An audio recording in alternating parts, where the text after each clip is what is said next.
नमस्कार दोस्तों। तो आज वाले में 29 और 30 नवंबर का कंबाइंड करेंगे because I was busy in certain things. तो देखो, इस पे आईएमएफ ने सी ग्रेड दिया है इंडिया के नेशनल अकाउंट स्टैटिस्टिक्स को। इनके अकॉर्डिंग इंडिया जो है प्रॉपर डेटा प्रेजेंट नहीं करता है, ठीक है। तो इट्स ओके। हम इसमें थोड़ा जीडीपी, जीवीए, इन सब टर्म्स को ना देख लेंगे और इकोनॉमिक टर्म्स को रिवाइज कर लेंगे, ठीक है। उसके बाद ये लेबर कोड्स की बात हो रही है। इस पे हम लोगों ने पिछले वीडियोज में 2-3 बार नोट्स वगैरह बना लिया है एंड इसको डिस्कशन हम लोगों ने कर लिया है, ठीक है।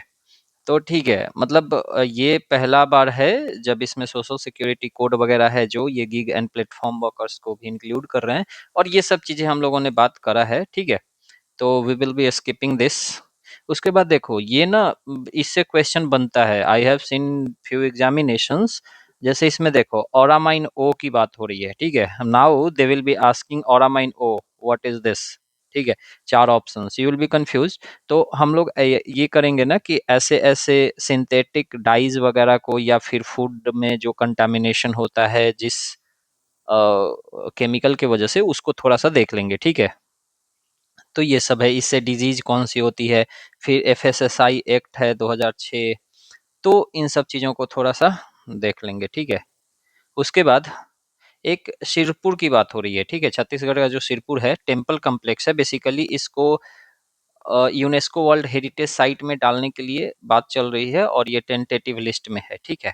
तो हम लोग थोड़ा सा ना टेम्पल, इसमें टेम्पल आर्किटेक्चर वगैरह की बात हुई है, ठीक है। Multi religious urban centre first discovered in 1882 by Alexander Cunningham, and बाद में ये डायरेक्टर जनरल ऑफ एएसआई भी बने थे 1871 में। तो ठीक है, we will be looking at temple architecture and major temples, जो कि पर्टिकुलरली एग्जाम्स में पूछे जाते हैं या फिर पूछे जाने की संभावना है, ठीक है। तो इन सब को देख के इसको खत्म करेंगे। चलो शुरू करते हैं, सबसे पहले इकोनॉमिक टर्म से, ठीक है। चूंकि ये रिवीजन है तो मैं डेप्थ में नहीं जाऊंगा, बिकॉज आपने इकोनॉमिक्स में आई बिलीव कि ये पढ़ रखा होगा सब कुछ। तो वी आर जस्ट, एक नहीं कहते हैं, सरसरी निगाहों से देख के निकलेंगे आगे, ठीक है। जीडीपी की जो बात होती है, ये वैल्यूज ऑफ फाइनल गुड्स के होता है, ठीक है। आपको गुड्स एंड सर्विसेज देगा नहीं, बट ये फाइनल गुड्स याद रखना, produced in India. Real GDP growth estimate जो है, ये 7% के आसपास है फॉर, आप कहीं कहीं देखोगे 6.4% रहता है, कहीं कहीं 6.8% रहता है, ठीक है। तो ये है 2025-26 के लिए 7%, याद रखना। जीवीए भी होता है, जीवीए जो होता है ग्रॉस वैल्यू एडेड, ये जीडीपी में माइनस कर देता है नेट टैक्सेस ऑन प्रोडक्ट्स, ठीक है। टैक्सेस, नेट टैक्सेस को माइनस करके, मतलब ऐसे आप कर सकते हो कि GVA is equal to GDP minus net tax products, ठीक है। इसमें मेजर सेक्टर किसमें देखोगे तो एग्रीकल्चर में डाला जाता है, इंडस्ट्री सर्विसेज में, ठीक है। अब इसमें सर्विस हाईएस्ट रहता है जीबीए में, ठीक है। नेट नेशनल प्रोडक्ट होता है एट फैक्टर कॉस्ट, ये आपको पता होगा, ठीक है। तो national domestic product plus net factor income from abroad, ठीक है। अब फैक्टर इनकम ये सब आप इकोनॉमिक्स में पढ़े होगे, बट ठीक है, focuses on net national income, ठीक है। जैसे मान लो कि आप कोई भी एक्स वाई जेड प्रोडक्ट है, ठीक है।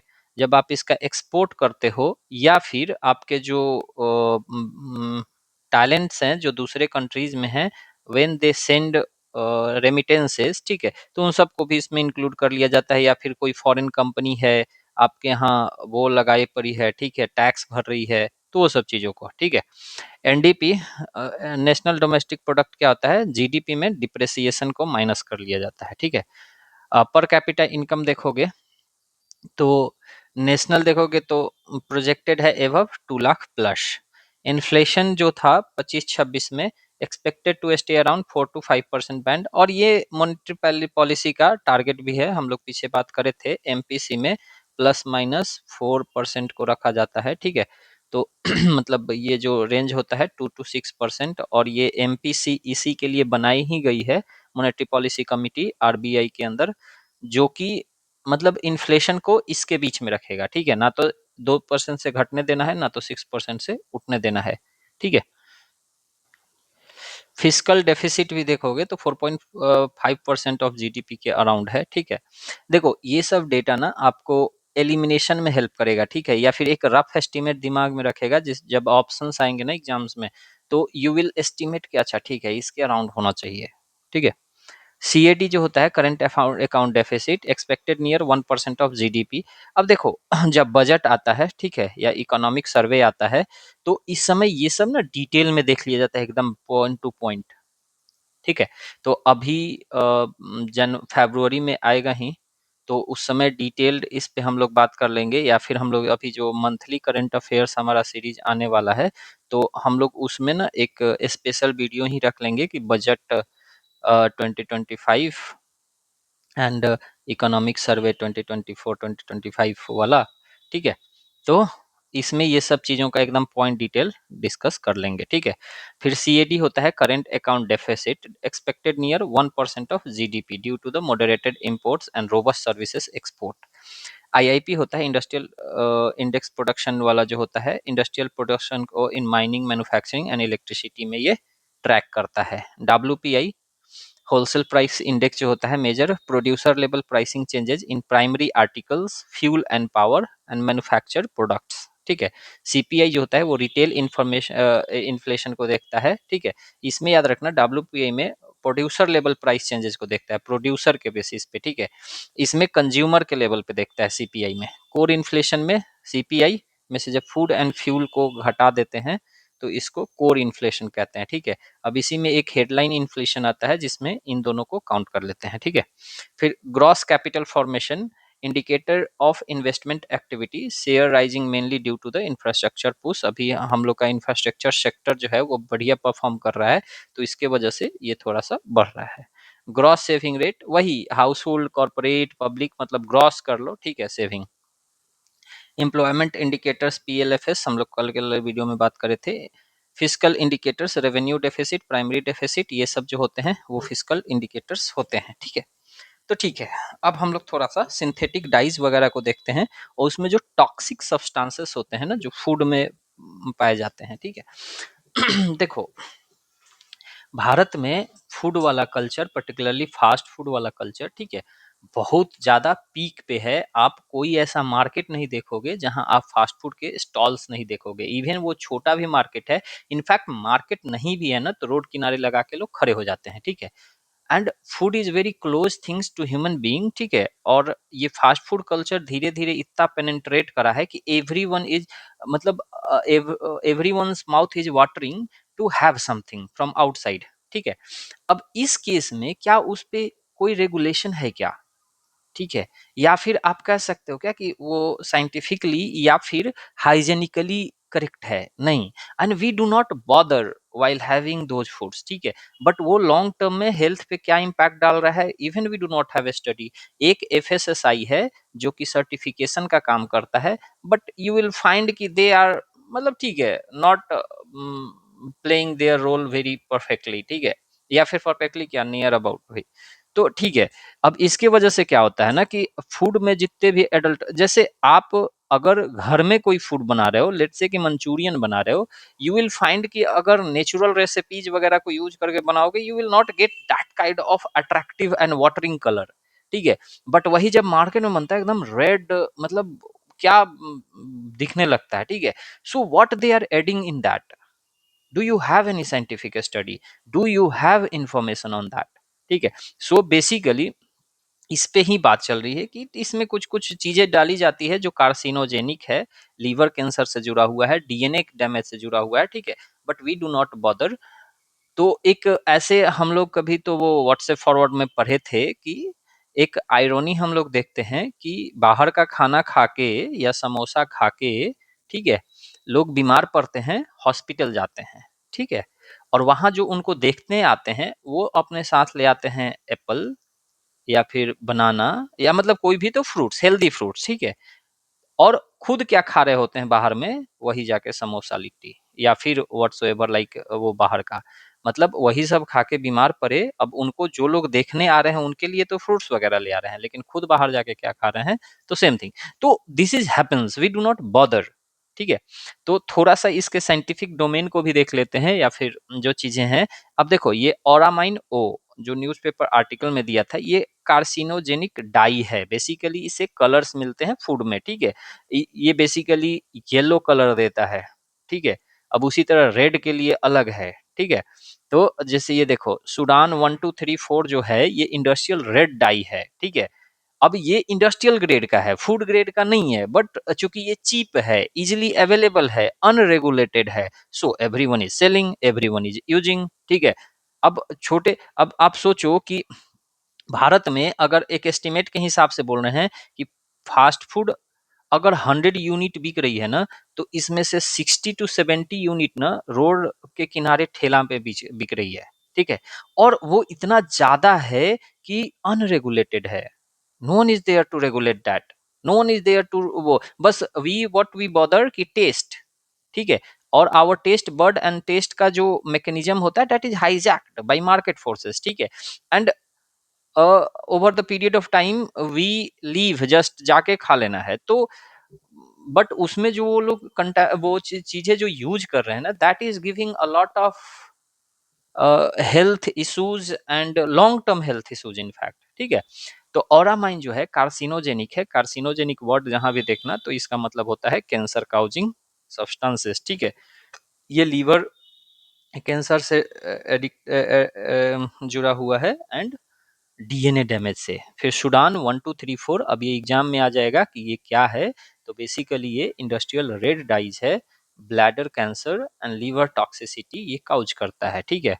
फिर रोडामाइन बी है, आर्टिफिशियल पिंक डाई होता है, ये कार्सिनोजेनिक इफेक्ट्स देता है, न्यूरोटॉक्सिसिटी देता है, लीवर इंजरी करता है, ठीक है। ये रोडामाइन बी याद रखना। ओरामाइन लीवर कैंसर, रोडामाइन ये, और ये कार्सिनोजेनिक डाई, येलो डाई भी कह सकते हो आप, ठीक है, येलो डाई।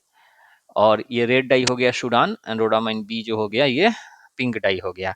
फिर मालाशाइट ग्रीन होता है, ये फिश एडल्ट्रेशन डाई है, associated with thyroid toxicity and carcinogenicity, ठीक है।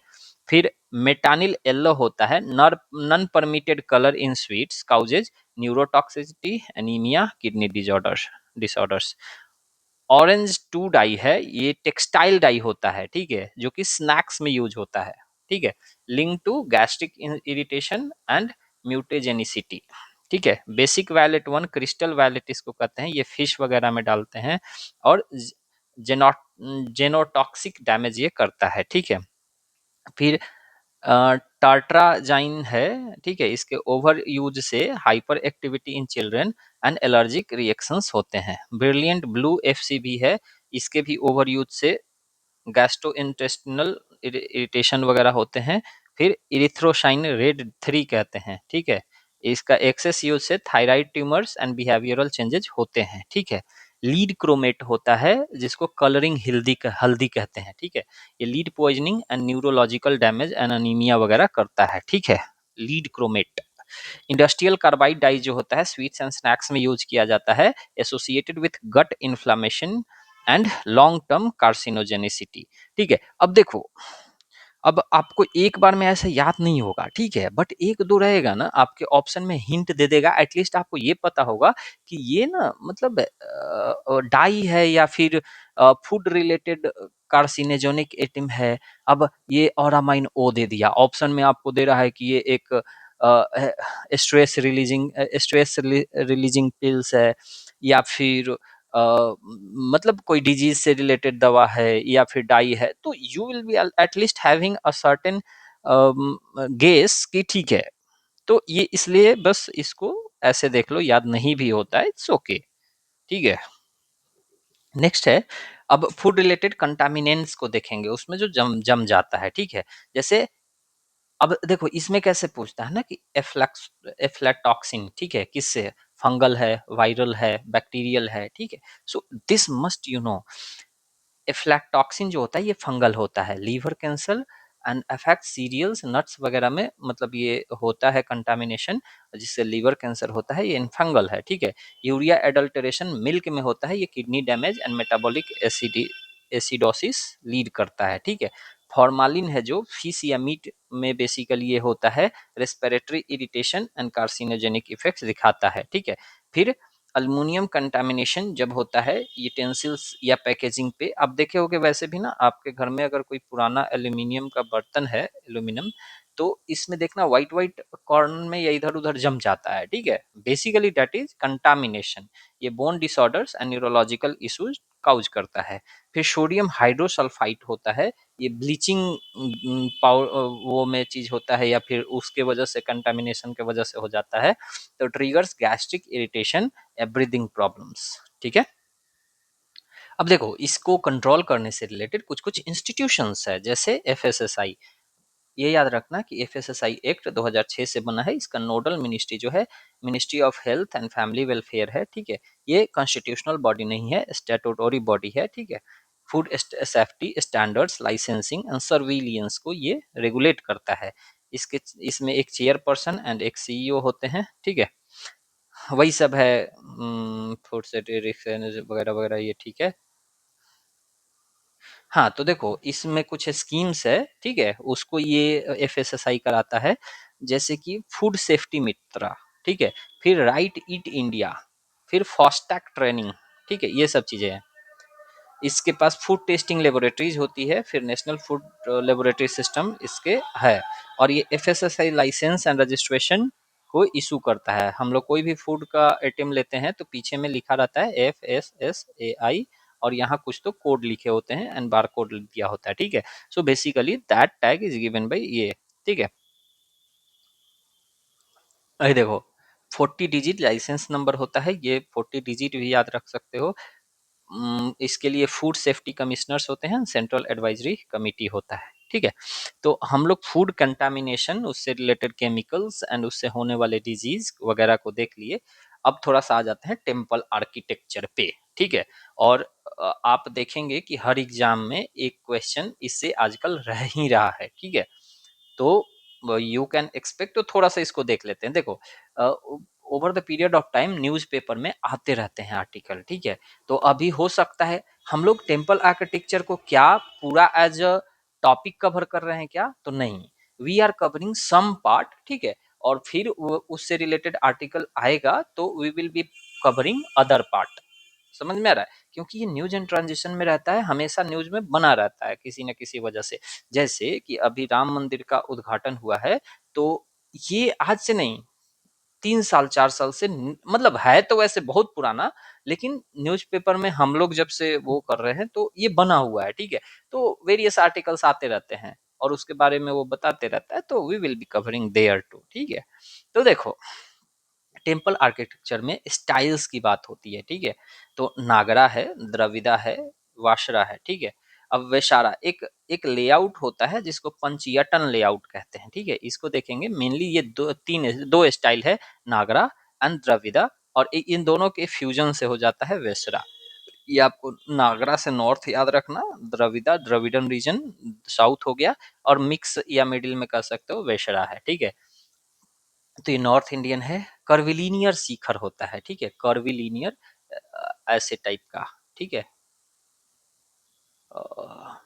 स्क्वायर ग्राउंड प्लान होता है एंड मंडप होते हैं, अमलाका होता है ओवर द टावर, ऊपर में जो ऐसे वो रखा जाता है जिसपे वो होता है, तो दैट इज अमलाका।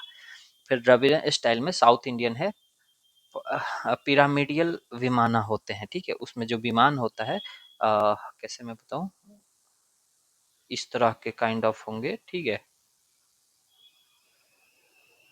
काइंड ऑफ ऐसा कुछ तो, ठीक है।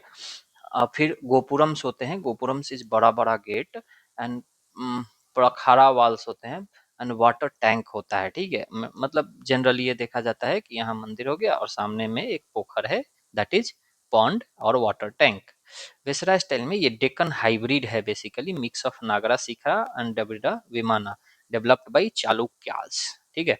पंचयतन लेआउट होता है, ठीक है। ये सेंट्रल श्राइन एक तो हो जाता है सेंट्रल श्राइन, और 4 सब्सिडियरी श्राइन्स होते हैं, ठीक है, 1 2 3 4, ठीक है। तो ये एक लेआउट है।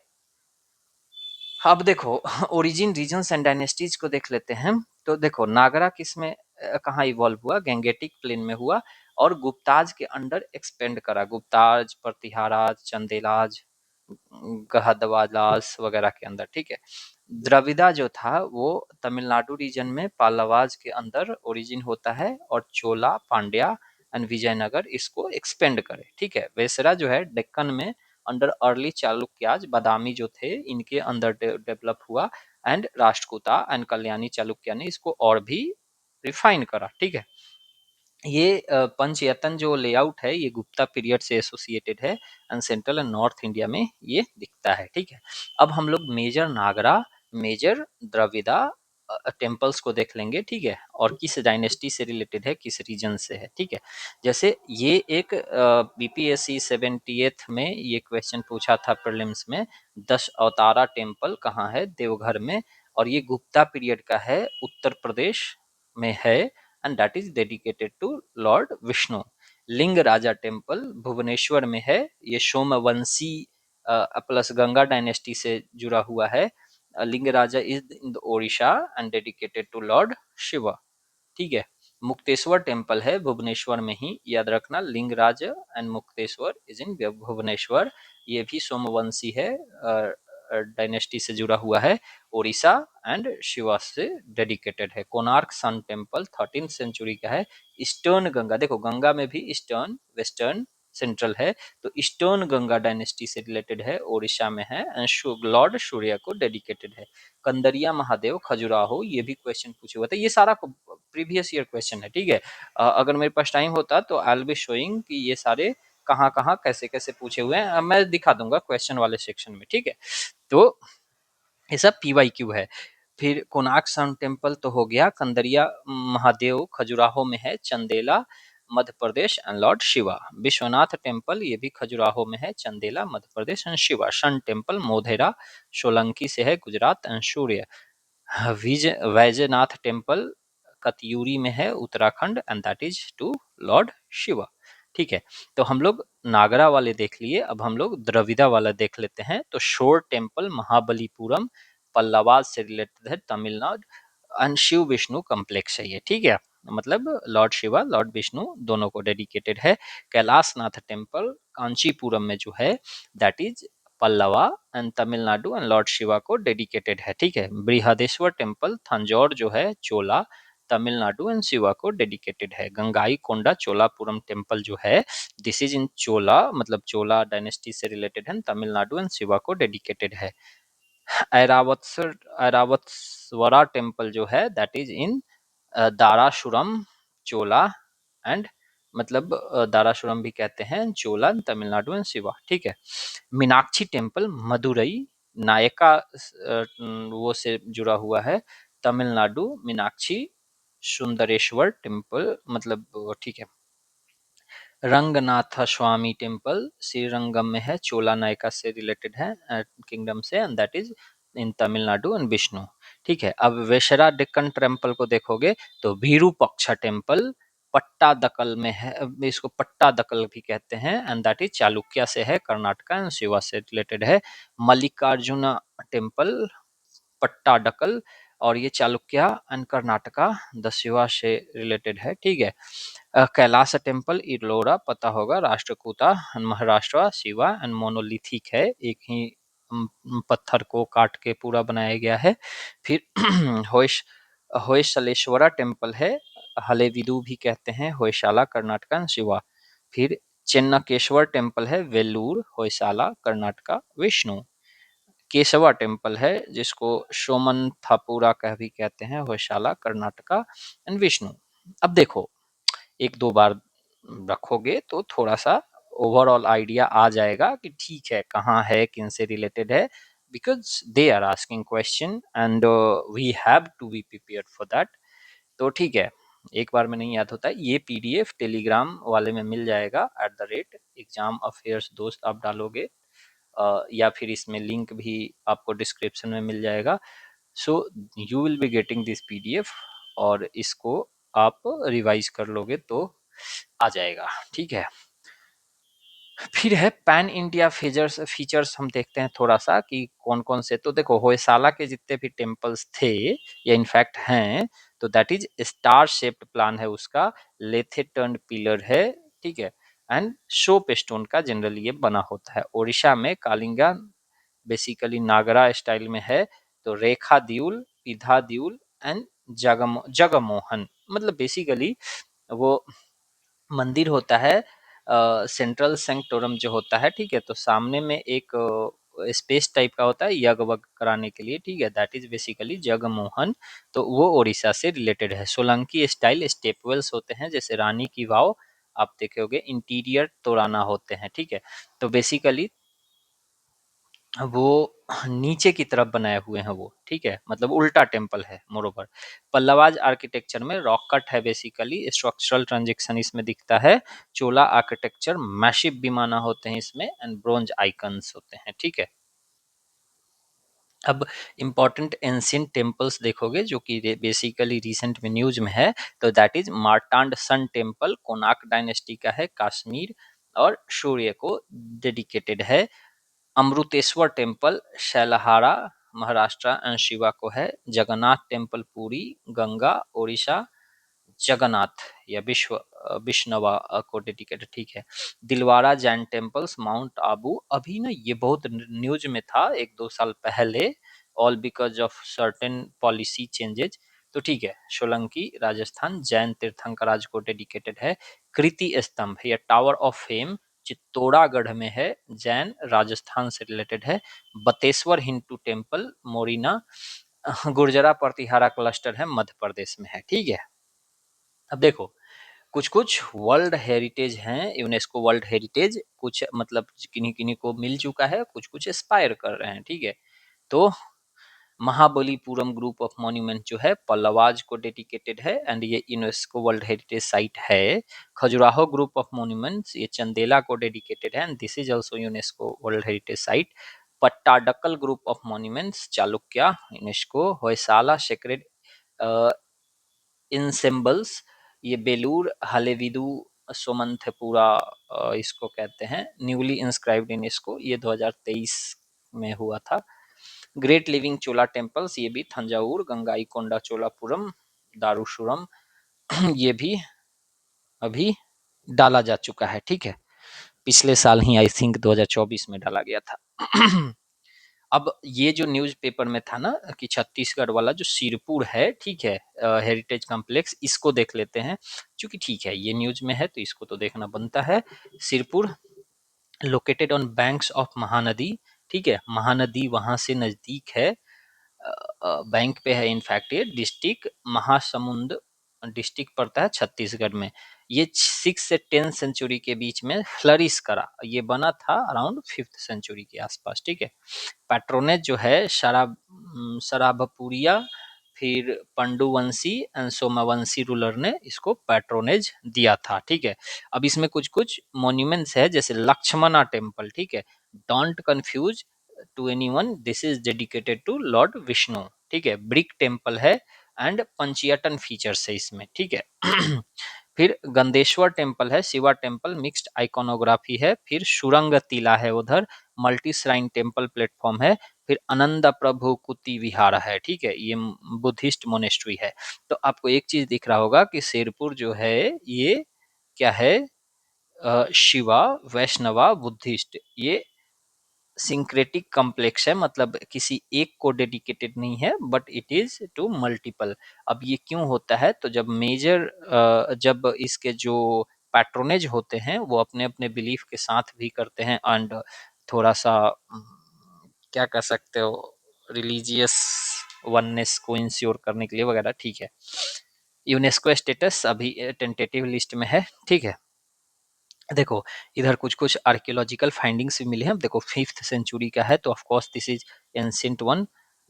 तो टेराकोटा सील्स है, बुद्धिस्ट स्तूपाज है, पंचेतन प्लान्स है, एक्सटेंसिव अर्बन लेआउट है, ठीक है। फिर कुछ कुछ और भी हेरिटेज साइट्स हैं सेंट्रल ईस्टर्न इंडिया में, तो इसको भी देख लेते हैं। तो मल्हार मिलेगा कहाँ, छत्तीसगढ़ में। एंशिएंट शिवा टेम्पल्स है, एंड अर्लीस्ट स्टोन नंदी मिलते हैं इधर, ठीक है। रजिम है छत्तीसगढ़ में, triad of Rajiv Lochan, Vishnu, Kuleshwar, Shiva and confluence pilgrimage है। ठीक है, तो मतलब बेसिकली इधर इन दोनों का एक क्या कह सकते हो, ट्रायड मिलता है या कन्फ्लुएंस मिलता है। ठीक है, फिर भीतारगढ़ है, ये ancient fort city in Assam Bangladesh border region, early brick architecture है। ठीक है, भीतारगढ़ मतलब एटलीस्ट लोकेशन याद रखना, सो दैट अगर रीजन में मैच करने को आएगा, so you do not confuse with central और southern India, but it is in north eastern region. ठीक है, रतनगढ़ है एंड देवघर टेम्पल, ये एमपी में है। ठीक है, प्रतिहारा स्टाइल श्राइन्स मिलते हैं इधर। ठीक है, तो देखो आज में हमारा इतना था। For 1 or 2 days I may be little busy in certain things, so I will be combining of 2 days। ठीक है, जैसे आज 29 एंड 30 का है, so next I will be bringing of 1 + 2। ठीक है, तो I hope you will B cooperating. मिलते हैं अगले वीडियो में, तब तक रिवाइज करते रहिए, ध्यान रखिए। नमस्कारम।